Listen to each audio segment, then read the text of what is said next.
All right. All right, welcome to. Oh, hey. What? We didn't do that last. Yeah, we didn't do it. We're gonna do that. That's what we were talking, the seventh Okay. big stretch. We're gonna make. All right. Try not to make this. Oh, here we go. I pledge allegiance to the flag of the United States of America and to the republic for which it stands, one nation, under God, indivisible, with liberty and justice for all. And we're gonna piggyback that onto the Parks Better write Department that too. down to I'm everyone. gonna put a flag right Right here. here. We'll put it right on my All right. thing. So, today, Improvement and Services Committee for Wednesday, September 27th.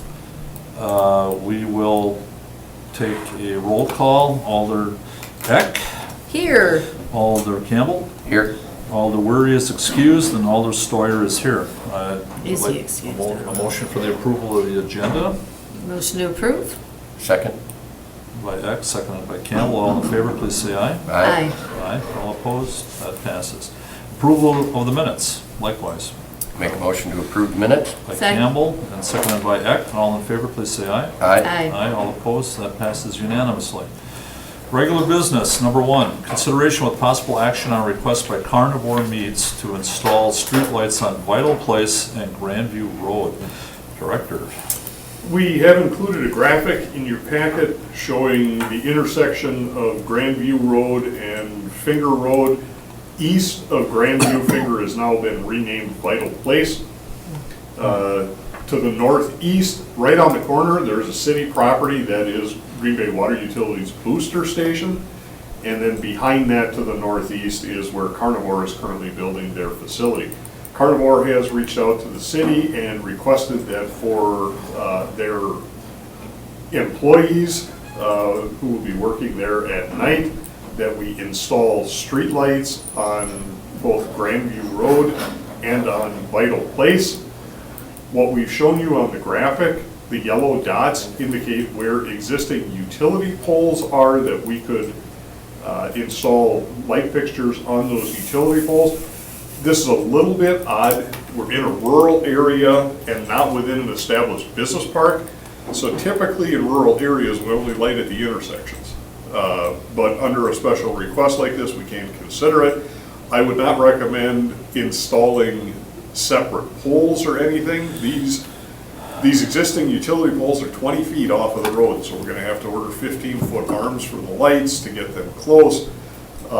Did speak with the finance director. She indicates that because Carnivore is generating TIF funding, we would actually pay the upfront costs for any lighting out here with TID funds, and then the three lights would roll in. They're about $12, $15 a month.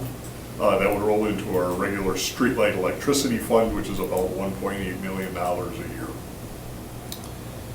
Okay. For some reason, I don't know why I missed Vital Way. I can see. It's not It's not updated on shown. the map. Is that would that be to the north? Vital Place would actually be to your right. It's east of Grandview. It's Finger Road east of Grandview, down by the cul-de-sac. That they want it all along. And they want to call, okay, and that'll be sometime in the near future. It actually already is. This map just doesn't have the updated. I see. Vital. Yeah, because I remember Who brought that name up? the sign. Carnivore. That's one of the trade names of their dog food. I was at the groundbreaking, so Oh, I okay. held up the sign too. All right. Could I? Yes, go ahead, Alder Eck. Okay, is this something typical for, I know you said it's unique in as far as location, things like that, but it would be typical for a company to request that, and then, I mean, I know it's part of the tax increment district, but, or the TID, but, Generally, we look at a lighting system when we get the business park built out. That would be more typical than what we're dealing with here. These would be temporary lights that would be affixed to, that's why I'm not recommending that we go and install new poles. There's a whole lot of things underground out there, not the least of which, where these two poles are existing on Vital, there are two 36-inch water mains that come in from the lake station that feed the entire city. I really don't want to be digging a whole lot of holes out there. So at such time that additional businesses build up, then what we'll probably look at is a more comprehensive lighting strategy, the look, the feel of that business park. If you've been out to the I-43 industrial park, you'll notice that we have, I think those are fiberglass. They're a mix of fiberglass. They're and steel. black fiberglass tapered poles. Yeah, look the same. Here, all we're gonna do is hang a street light off of an existing utility pole. Makes sense. Okay. Anybody else from So- the committee? It sounds like you're in favor or not in favor? We're neutral on it, No. so we're putting it out there that the developer has requested it, we're not saying no. Why wouldn't they put their own in on their side?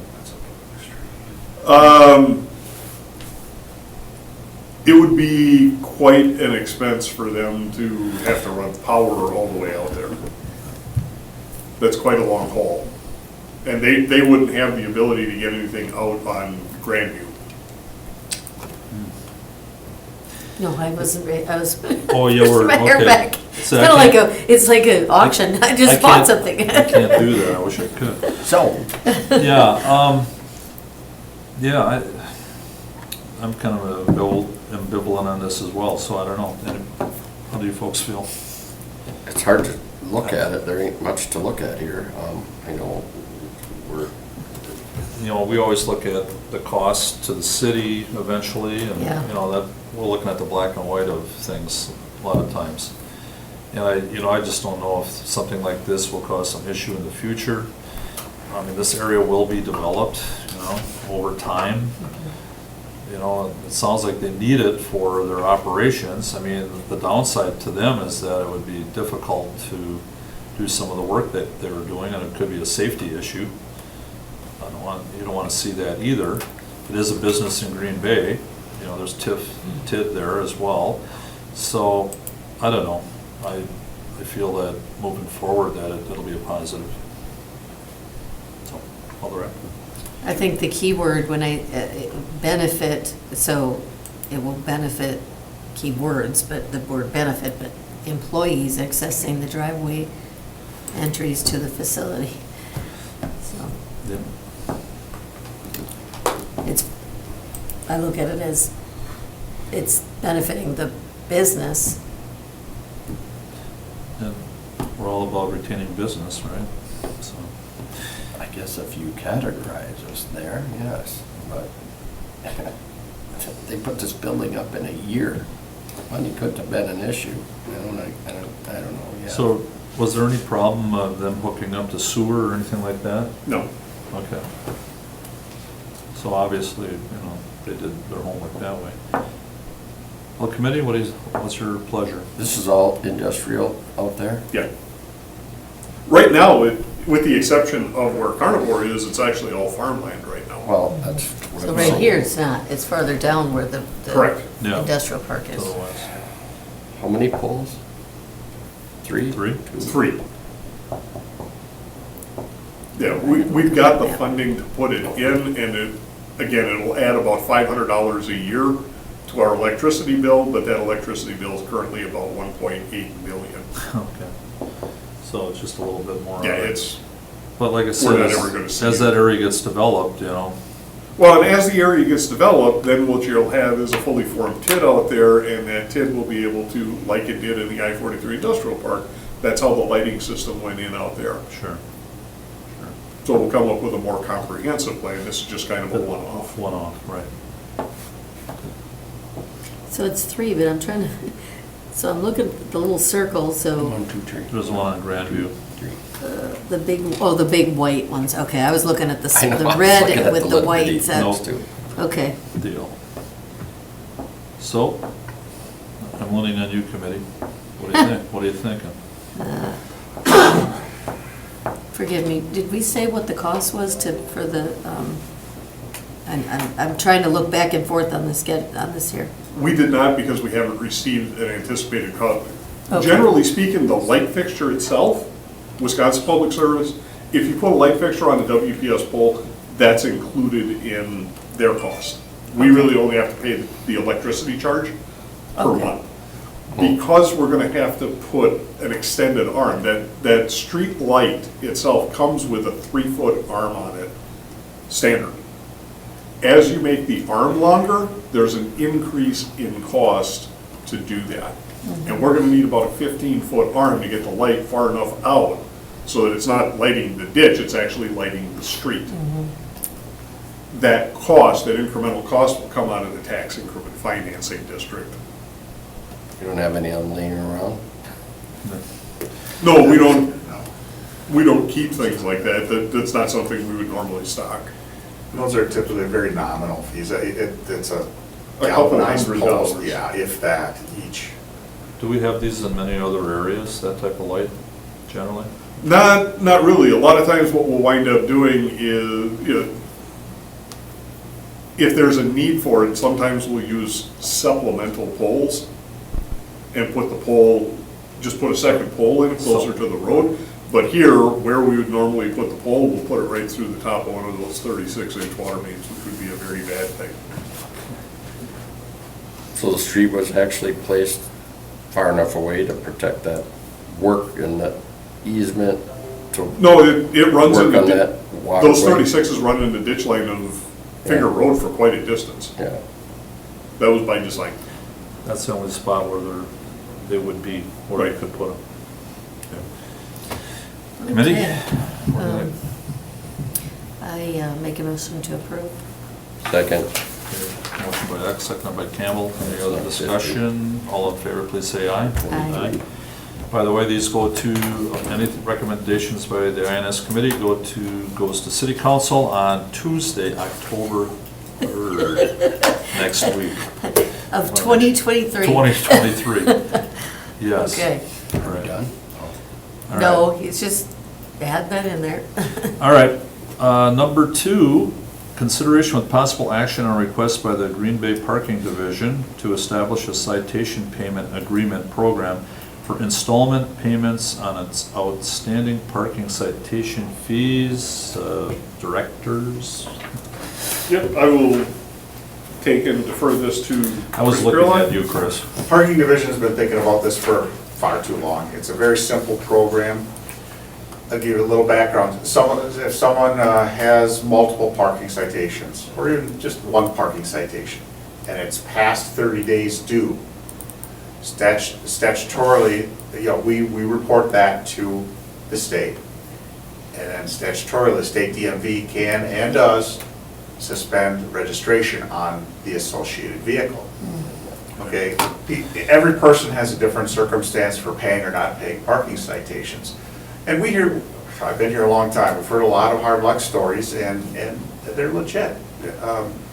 But if someone, let's just say, I'm just throwing some numbers out there, someone has $500 in outstanding parking citations, they legitimately can't pay it, but hey, we can pay you in payments. I got this going, I got that going. If you don't have a license, a registered vehicle, you're technically illegal when you're driving on the street. DMV is taking it away, but if they say, can we pay something each week or, incrementally until it's paid off, and still be able to drive to work, because that's where I make my money, to be able to pay my bills. This is that program that we're proposing. $200 or more in outstanding parking citations. Sign this simple agreement that's already been vetted and approved by legal, says this is great, works. If they sign it, minimum $40 a week, we don't report you to DMV, you keep going to work, pay your citations, let's get on with our lives. So that's the whole long and short of this program. Is that- Just to help people who have hardships. Right. Is it, and it would be different depending on the person? Would you look at each situation differently and say, okay, maybe you could pay 20, maybe you'd pay 40? Or are you going to try to do a little more consistent? Well, it's relatively consistent. It's the minimum $40 per week. Originally, we talked about people who, we would only offer to people who had a higher number, a higher dollar amount of outstanding. We dropped it down to 200, meaning, okay, we got to do something. You got to cut it off somewhere, and it's a lot easier to manage and deal with a program that's more consistent also. Consistent, right, because all the right. Are there that many people that have like Yes. over outstanding, like Yes. they keep on Just just piling up. breaking the law, basically? Well, and it's not even that, okay? We probably have 4 to 5 a day with outstanding citations that have resulted in license suspensions.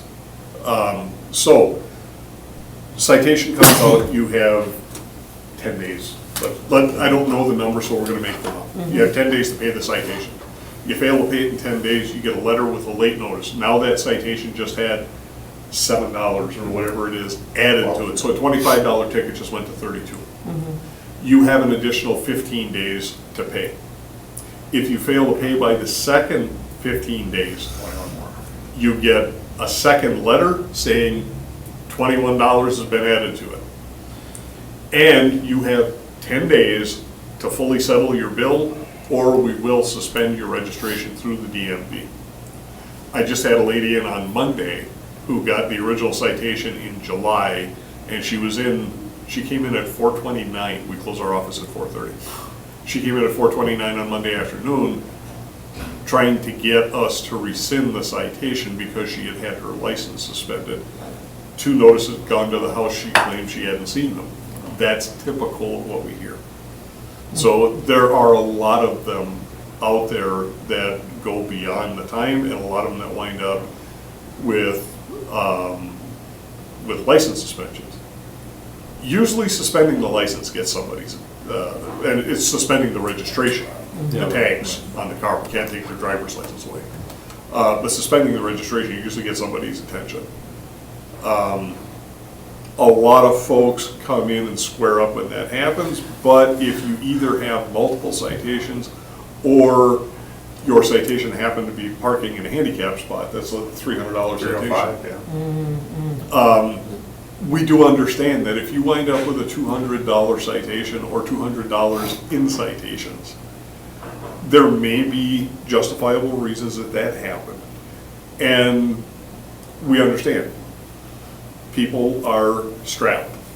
So coming up with $200 on the spot, or we're gonna suspend your registration, now we're gonna force you to go to work or drive around town or do whatever you do on a suspended registration, and with the chance that you may get picked up driving on a suspended registration. Okay, that's not what we wanna do. All we wanna do is we wanna recover the money and get them on with their lives. So if we can offer a payment plan to them, but I can't offer a payment plan to somebody on a $60 citation. So it's 200 or more. It's 200 or more, and again, if it was $20 a week, well, on a $600 citation, we're gonna be out there collecting on that for 30 weeks. I can't tie my staff up with that kind of paperwork, so we need some. So 40, you're looking at 40? At Right. minimum. Okay, so, the scenario that, okay, they don't pay it, then it goes up to 21 or whatever, Right. there's a fee for that. So if they say they want to set up this payment plan, then that would cease the additional fines. I just want to Correct. clarify, okay. Yes, once they come in so let's say somebody gets a citation for parking in a handicap spot, which is a 305 right off the bat. And they come in, the ink is still wet on the citation. And they come upstairs and they say, there's no way, I can't come up with $305. Not today, not next week. It's not gonna happen. Can you come up with $40 a week until you have it paid off? Yeah, $40 a week I can manage, but $300 in cash right now I can't do. Sign the form, no late fees apply because they're already in the payment plan, Okay. and no suspension, just pay the Additional fees $40 are until you get it paid off. Just- Okay, I was going to look at it again here, so no interest rate or anything? No interest or Right. anything like Correct. that. Okay. Or fine said. I read it and I like it myself. Alder Campbell? I'm all for giving people more time, especially when they ask for more time. Time is usually money. Money is time. Some people got more money than time. Oh, it's heavy. I'd like to see the same thing applied to inspection. Well, That I That would will be be protection. bringing up. That would be protection policy. yeah, we can't deal with Okay, that here. but, so I'm all for giving more time. I'm all for people, people not parking where they shouldn't, but that's me. Well, I'll make a motion. Take a motion, okay? To, Motion by Campbell to approve. Don't even let To him, approve So what? you didn't even let him a finish. citation, establish a payment citation agreement program. I second it. All right, seconded by Eck. Any other discussion? All in favor, please say aye. Aye. All opposed? That's a good thing. I'm glad you guys took a look at that. All right, number 3, consideration with possible action on request by Department of Public Works on the 2023-24 rates for winter contractor snow plowing. Director. We supplement our in-house staff with contractors to come in and assist with plowing every year. And over the years, we continue to take a look at what the rates we're paying contractors are to make sure that they're competitive, because as rates become non-competitive, we wind up with contractors who don't want to come in and plow. They would rather stay home. So every year we go through this exercise to take a look at what the rates are. For the 2023-2024 winter season, we provided a table in the packet for you. The loader, or grader or loader with a wing plus operator in 2021-22 was $115.50. We're proposed moving that up to $139.50. The 21-22 rate for a small loader was $85.50. We're looking at bringing that up to $109.50. Large loader and operator, $97 was the old rate. We're proposing $121 per hour there. And then the hourly rate for somebody to attend a meeting, we're planning on holding steady at $24. In between those two columns, what you'll see is the current state rate. That is the equipment only. And then the current city rate is what we're paying right now. That's what we charge ourselves for our equipment. So this is consistent with what the state rate is, plus an operator at $24 an hour. Okay, one quick question. Maybe it's silly, but, so what percentage of contractors, how much time do we have with contractors plowing, let's say last year, percentage-wise? Percentage-wise, we probably have 5 or 6 contractors out of the 85 or so staff that would normally. And that's on a good respond. winter. I think last winter we had 3 or 4. But, yeah, and then when we plow, it's about 8 hours to 10 hours each. I'm just looking at a kind of a comparison, because I realize the city has the equipment, we do a lot of it, most of it. But I just was trying to get a feel for what contractors kind of. Contractors It depends. comprise anywhere from 5 to 10% of our plow staff. Okay. So they bring in, The nice thing about it, though, is when we bring contractors in, contractors are not coming in with trucks. They are coming in with loaders and graders. Graders are the most important pieces of equipment we have, because the moldboard is under the body of the rig, and we can use the rig hydrostatically to generate down pressure, and we can scrape as we plow, which our trucks don't do. Similarly, loaders have a limited ability to push the blade down on the front and get some down pressure, but because of the articulation on the loaders, they're much more maneuverable. Them bringing better equipment to the fight helps us out, so those pieces of equipment are among the most valuable that we have, that we can't afford to have extras just And you lying put them in about the for right sources. spots, right? Correct. Put them in the right spots, okay. I'll So, let Campbell and then he. A little bit of that, so I never even understood that we hired it out, I guess. I usually know all the people out there, but I've never noticed other than a Green Bay symbol on any plowing stuff. So is this more for parking lots? Street. Really? No, for the streets, we've been doing this for decades. Yeah, you see a yellow grader, it's nighttime, I don't know why, but Mother Nature likes us to plow at night. That's when Yeah. it stops Really? snowing. I think I thought that. Yellow loaders, yellow graders, and if you don't look, You can't see the. yeah, you can't logo. necessarily see that if there's a city seal on it or not. It's pretty consistent. Okay. Alder Eck? Well, you did answer one of the questions I was gonna ask, but, and I'm assuming that as far as insurance and things like that, they have their own. Yep. All on their own. All right, make a motion to approve. Okay, motion by Second. Eck, and we have a second by Campbell. Any other discussion? All in favor, please say aye. Aye. Aye, all opposed? That passes unanimously. Okay, number 4, consideration with possible action on request by Department of Public Works to award the sewers 3-23 sanitary sewer-East River Crossing at Grove Street contract at staff level and report the award at the next Improvement and Services Committee meeting following the contract award. Director? So what we have is 2 siphons, which, as the name implies, if you've ever used a siphon, you wind up with something that's lower in elevation than what the existing, okay? So Grove Street off of Main is where Malat Meats is, south of T&T Crust. The siphons go under the East River there. We've been looking to replace those siphons. They're pushing 100 years old, I think. Wow. Cast iron, the pipes are in bad shape. We're getting a lot of water leaking in through them, so we're getting groundwater or river water from the East River is going into the sewer, and that's heading up to the wastewater treatment plant. We've got to pay for that. It's clean water that we shouldn't have to treat. So we either got to replace the siphons. It's what are we going to replace them with? So we finally got the design done. We're getting ready to bid the project, and when we looked at the project schedule, the bids are going to come in late October, early November. And then we go to the budget hearing in the second week of November, and then we're off until December. So just to expedite the contract, staff is asking for us to have the ability to award that at a staff level if it falls into the time frame where we won't have meetings. If instead, we actually have, and it falls into a time frame where we can bring it to you, we'll bring it in for approval instead. But we just need the flexibility. So just approval so that you have that, like you said, Correct. flexibility. Alderette? I just want to clarify, so this was included in the budget? Yeah, this was it was actually included in our 2023 CIP when that got approved. Okay, motion to approve? Second. Motion by Eck, seconded by Campbell. Any other discussion? All in favor, please say aye. Aye.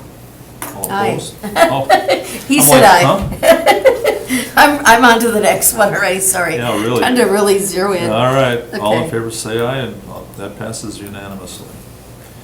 All right, number 5, consideration with possible action on request by Department of Public Works to award the Parks 9-23 Bay Beach Pavilion re-roof project at staff level through cooperative purchasing methods and report the award at the next Improvement and Services Committee meeting following the contract award. Director? Okay, under item 7, we're going to be talking about the I'm re-roof confused. project. And Yeah. what I'm going to tell you under item 7 is we bid the project like we normally would, and we received no bids. Oh, And we do Right, need- and I remember you saying Yeah. that, but then we So got we do need this. to complete the project. Assistant City Engineer Trista Hobbs has looked into this to find out what we can do, because we do need the project completed. And she's looking at the state contracts, like Sourcewell, some of the, when we talk about acquiring goods and services, and we bring you that this is on the state contract, so it's already been competitively bid, we're looking at acquiring services for the roofing off of that same state contract. And because we did come and ask for the ability to bid the project originally, got no bids, we'd like to go straight to the Sourcewell contract, and time is of the essence. We'd like to get that roofing done before winter hits. So if Trista is successful in coming up with a contract that can be awarded through the state contract, we'd like the authorization to have her go ahead and do that, and then we'll report out how we got that completed at the next INS meeting after that award. How come this isn't a parks issue? Because all construction, any public construction over $25,000 in aggregate value by ordinance has to be handled under a contract administered by the Department of Public Works. Or the Friends of Bay Beach? Doesn't matter if it's It's ARPA though. if it's if it's $25,000 in value, it comes through us. No matter what. The only thing that doesn't is if it's 100% donated. So if Friends of Bay Beach or Friends of the Wildlife Good question. Sanctuary are donating something, then the city's not building it, they are, and they're giving it to us when they're done. Alderette? Okay, so, and I know this was something through the ARPA funds that we had approved Right. for the improvements. So it doesn't really have it in here, but, and I did think about that because when I was reading through here and then I went, oh, and then it says, you know, to number 7 about the non-award. Right. To go through what you had described, just now. I was thinking that when I was looking at this. But what I want to know, if we approve this, we're still, I mean, either way, it would be under whatever was approved in ARPA for this, correct? Okay, I just want to clarify, because there's no numbers attached to Right. it. So, okay, I have a motion to approve. Okay, motion by Second. Eck, seconded by Campbell. Any other discussion? All in favor, please say aye. Aye. Aye. All opposed, that passes unanimously. Oh, should I let you know? Good discussion. Number 6, report the award of contract bridge 4-23 Atkinson Drive over CN, it's Canadian National WC Railroad B-5-225 painting, to Zenith Tech Inc. in the amount of $96,500. I can never say that again. Anyway, Director? Okay, this was one of the contracts that the council had given the authorization to staff to award at a staff level. We did receive bids on the 19th of September. 3 bids were received. Zenith Tech was the low responsible bidder in the amount of $96,500, so staff did award that contract. We have the contract documents down at Zenith Tech, and they are in the process of executing them so we can get that work completed. So do we receive and place on file then? Report the award. Yes. Okay, motion to receive and place on file. Motion by Eck, Second. seconded by Campbell. Any other discussion? All in favor, please say aye. Aye. Aye. All opposed, that passes unanimously. Number 7, report the non-award of contract parts 9-23 Bay Beach Pavilion re-roof. And again, we did bid this out, we received no bids, so we're just reporting to you that no bids were received and could not award the contract. So just going off of this, and I talked about it to Dan on Joanne's part, a little smaller job. And I talked to the mayor on that, just in passing. Like, because we made the motion on number 4, whatever it was, 5, does that still mean that you could still take bids in on it? No, Not more? not at this time, It'll go through the not on this process. project, Next time, right? but on a future roofing project. we I mean, you know, on the parks, I mean, you know how it works. This is the middle to the end of the year. Everybody's booked, you know what I mean? Now, on the Well- Bay Beach one, that was put out there quite a few Wow. months ago, It was, right? yes, and when we received no bids, I actually asked Assistant City Engineer Hobbs to reach out to the contracting community to find out what was going on. Yeah. And what they told us is they have so much work coming through the door organically that they don't respond to bids at all. Yeah. People are just walking in the door and asking them to do roofing jobs. They don't have to go out looking for work, and they certainly don't have to come looking for a big one like this. It's been like that for a while, or Uh, kind of recently? I think this is relatively recent because when we bid the City Hall re-roofing project earlier this year, we did get bids on it. Committee? What's up? I'll make a motion to receive and place on file. Second. Okay, by Campbell, seconded by Eck. All in favor, please say aye. Aye. Aye. All opposed, that passes unanimously. Number 8, consideration with possible action on approval of the following plat of right-of-way, Country Club Road, West Mason Street Frontage Road to Indian Hill Drive, project ID 4987-02-75.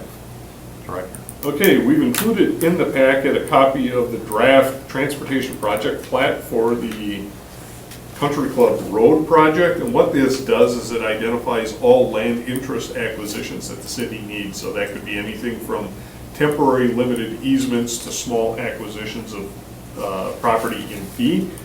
A lot of these are required because of the sidewalk that's being installed. So I did have a conversation with Alder Burnett earlier today. And Alder Burnett was a little concerned about that because he is planning to bring back the discussion with the neighbors relative to the sidewalk that's currently on hold. He would like that to come back on October 11th. And what I informed the Alder and said I would be happy to tell you as well. The approval of this transportation plat does have a timeliness aspect to it. There are certain things that need to occur in a certain order, and this could potentially set us behind. The plat approval does not guarantee that sidewalks will be installed. What it does is it provides the room necessary if they're installed. If we weren't to approve this, if we were to approve a different plat, and then ultimately decision was made that yes, sidewalks would need to go in, we would have to redo the entire platting process, and that would put us behind. Alder Burnett was okay with that. Okay. So staff does You have recommend, Alder Burnett on Zoom? No. Okay. No. staff does recommend both approval of the plat and then to forward the plat to the plan commission to formally amend the official right-of-way for the city. And the district alder was on board? What you just He- explained? that's what he's just Okay. saying. Brunette. Okay, good. All right. Well, I did refresh, but at the bottom it says E7, so I just want to clarify that we're on E8, so we're voting Correct. on Did I that. say E8? Okay. I thought I did. You did, but on the bottom, it says Oh. current item E7, so it hasn't moved forward, but, so I would go ahead and motion to approve that, number 8. The plan? Second. Okay. By Heck, do we have a second? Second. Second by Campbell. Any other discussion? All in favor, please say aye. Aye. Aye. All opposed? That passes unanimously. Report of actions taken by Department of Public Works. We have granting of licenses, so I'm going to just put these together. Sidewalk builder for Bayland Building, underground sprinkler system for Irrigation Doctors LLC. Um, And again, these are Just- licenses that we have we already just report. approved, so we're just Make a reporting out that we just motion, approved. place on file. Receive. Receive, Motion place by on file. Campbell, receive and place on file. Do we have a second? Second? Second by Eck. Any other discussion? All in favor, please say aye. Aye. Aye. All opposed? That passes unanimously. Informational, Director's Report. I have no report for you today. Okay. No report. No, So there we you don't go. receive and place on file, do we? Correct. Okay. And then our next Improvement and Services Committee meeting is scheduled for October 11th, 2023. Just my little bit of history, today in history. On this day in 1066, after being delayed by bad weather, William, the Duke of Normandy, embarked his army and set sail for the southeastern coast of England in what would be known in history as the Norman Conquest, the last time England was invaded successfully. History for 400. Okay. All right. Do we have a motion for adjournment? A motion to adjourn. Second. Heck, seconded by Campbell. All in favor, please say aye. Aye. All opposed? Thank you all.